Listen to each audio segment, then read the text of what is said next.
Solapur MIDC मधील IMC कंपनीच्या CNG पंपावरील छुपा कार्यक्रम कॅमेऱ्यात कैद।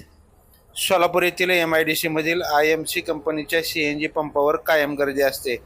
या ठिकाणी कमीत कमी 100 व त्यापेक्षा जास्त वाहने CNG भरण्यासाठी रांगेत येऊन उभे असताना दुसऱ्या बाजूने CNG पंपावरील कर्मचारी छुप्या मार्गाने वाहने आत सोडून नियम मोडत असल्याचं नुकतंच दिसून आलं आहे।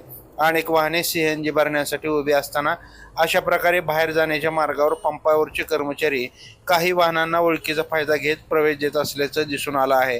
अशा प्रकारे या पंपावर चिरीमिरी देऊन ही वाहने सोडली जात नसतील का असा प्रश्न उपस्थित होत आहे। अशा प्रकारे भ्रष्टाचार होत असल्याचं निदर्शनास आले आहे।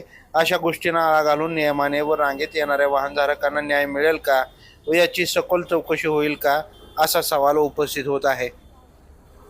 लाईव्ह महाराष्ट्र झोन न्यूजसाठी अनिल खंडागळे। ताज्या अपडेट्ससाठी लाईव्ह महाराष्ट्र झोन न्यूजच्या यूट्यूब चॅनलला सबस्क्राईब करा, तसेच बेल आयकॉनवरती क्लिक करा।